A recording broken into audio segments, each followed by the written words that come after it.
The silence of space was absolute, pierced only by the low hum of the Odyssey's aging systems as it drifted through uncharted stars. Captain Selene Kale sat alone in the observation chamber, her gaze fixed on a distant, pulsing anomaly. It shimmered in hues her eyes struggled to name, colors that seemed to whisper directly to her mind. They had chased the signal for weeks now, each new data spike drawing them farther from known space. She wasn't sure what compelled her to follow it. Instinct? Curiosity? Destiny? When the pulse hit again, stronger this time, the lights aboard the ship dimmed for a heartbeat. Then silence. Static danced across the intercom. Somewhere deep in the ship, the engines groaned in response. Selene rose slowly. Something had changed. The Odyssey, a vessel meant only for mapping dead systems, now felt, watched. Hours later, the crew gathered in the briefing room. Data projections hovered mid-air, displaying a fragment of a star map none of them recognized. The signal originated from a world not listed in any archives. A rogue planet, untouched by any empire, silent and hidden. They argued.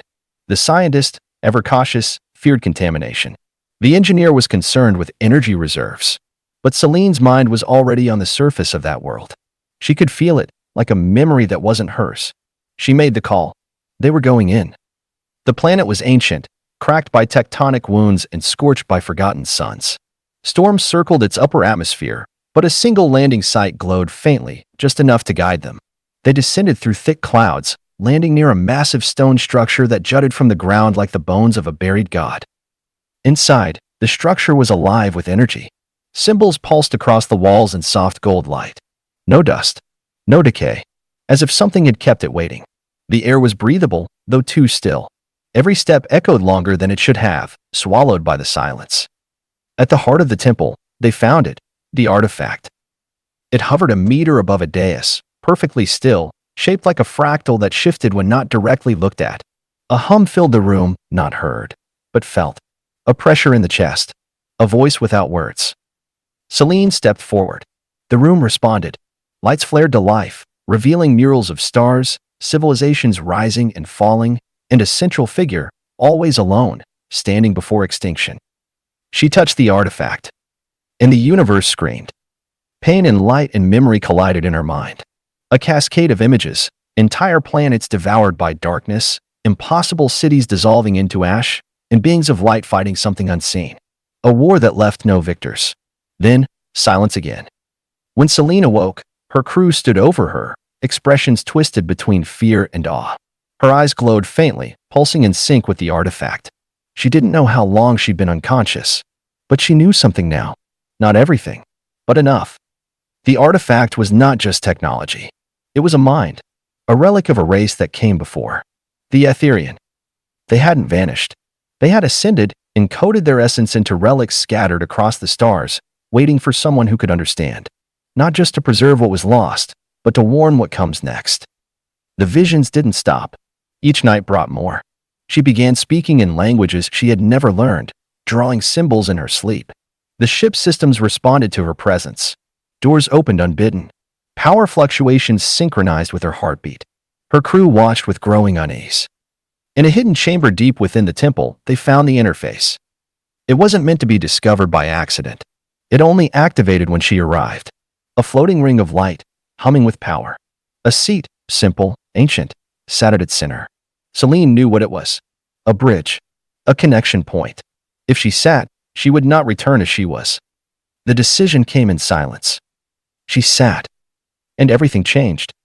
The instant Selene's body touched the seat, her senses dissolved. Time fractured.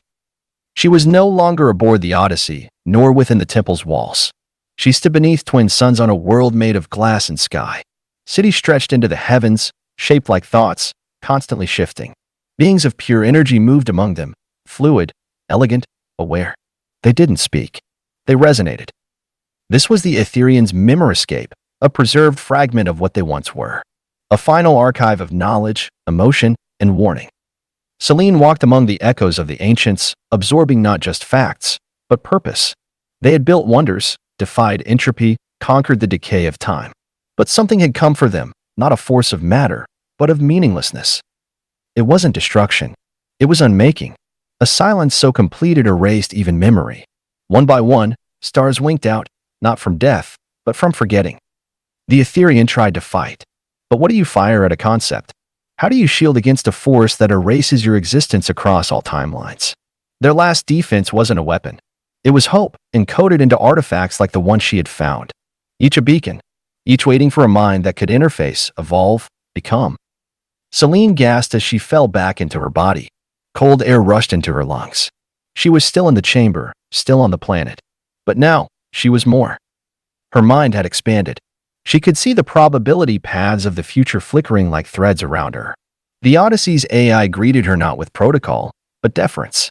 She was no longer just its captain. She was its conduit. They left the planet. Slowly, carefully. The artifact sealed behind them, sinking into the earth like it had never existed. But the pulse remained within her. The whispers grew clearer. It was guiding her. Back to Earth. The journey took weeks, but Selene barely slept. She was decoding languages in her mind, mapping gravitational fluctuations from deep space, uncovering anomalies even the most advanced empires had missed. The stars seemed to bend to her will. And when they reached Earth orbit, she realized the artifact had not just awakened her, it had chosen her. Earth didn't look the same. Something had changed in their absence. Subtle at first, satellite traffic patterns, digital noise and communication relays, strange energy readings from beneath the crust. But then came the signal. A distorted, repeating frequency bouncing between satellites. Not human, not alien, not recognized. The Aetherion had left traces here too. Buried beneath the Himalayas, a second artifact pulsed to life. Humanity had unknowingly built a research facility atop it. Their scientists were dead, their minds overloaded by visions they couldn't process. Selene went alone. The entrance opened at her approach. The deeper she went, the more she felt drawn. This artifact was different, raw, volatile. Not a message. A gate. When she stepped into the chamber, it activated. And she wasn't alone. Across the room stood a figure, humanoid, cloaked in shimmer, eyes like collapsed stars. It pulsed with a presence she couldn't read. Not Aetherion. Not void.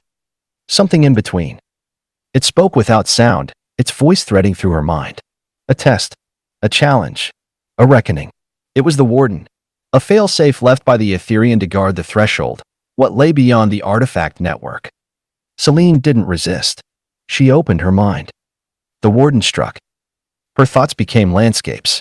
Her doubts became storms. She relived her failures, her losses, every command decision that cost a life. The Warden weaponized memory. But Selene had changed. She was no longer limited to linear thought.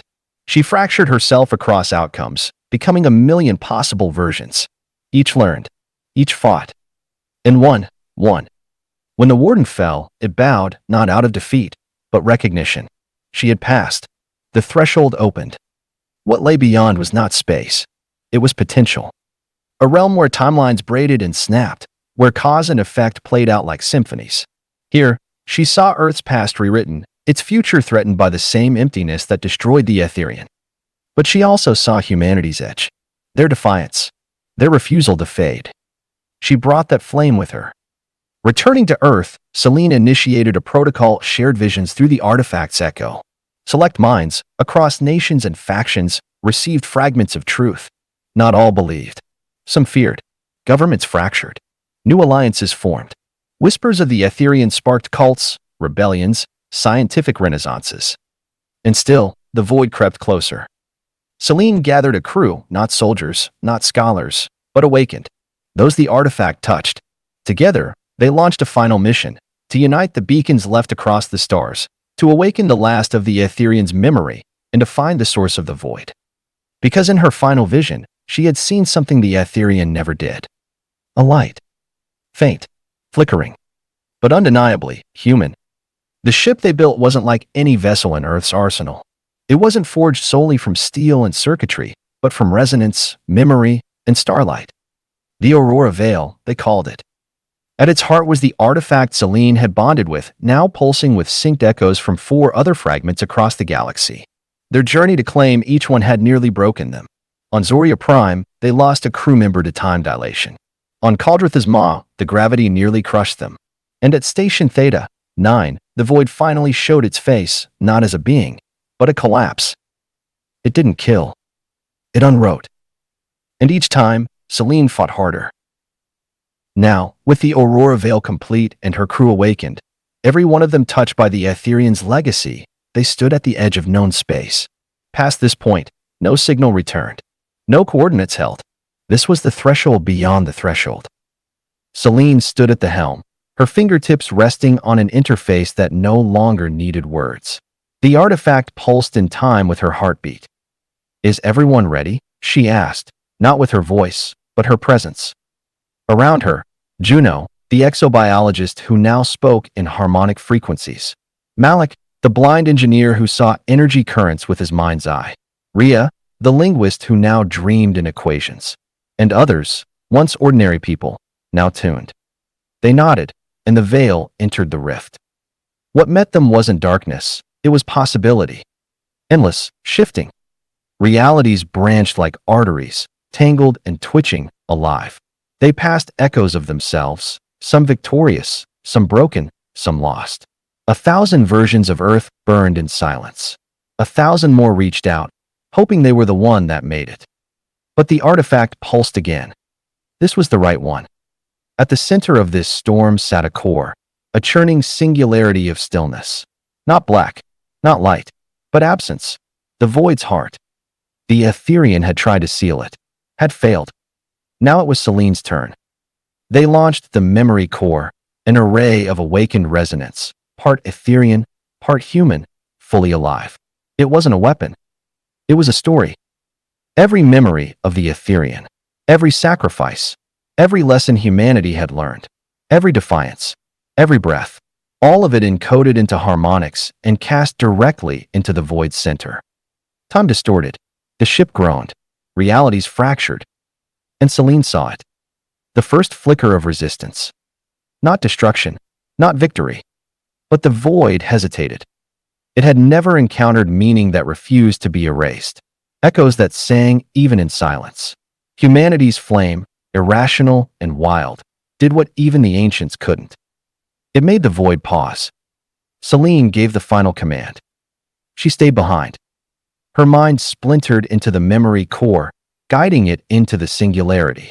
Her last thoughts weren't of victory or death, but of becoming. As the rift began to close, the Aurora Veil was hurled back into known space. Crew intact, but forever changed. And across the stars, a signal pulsed. Weak, rhythmic. A new artifact, born from Selene's final echo. Back on Earth, decades passed. The story of Selene Virell became myth, then legend, then something more. Her name wasn't written in textbooks, but whispered in the dreams of those who would become the next generation of Starborn. Children who heard voices in static. Artists who saw stars move in paintings. Engineers who built designs they couldn't explain. The Aetherion was gone. The void, still out there. But humanity had inherited the echo. And in every spark of defiance, in every whisper of courage, in every fragile story passed from voice to voice, Selene lived on. The stars no longer feared the dark, they sang into it.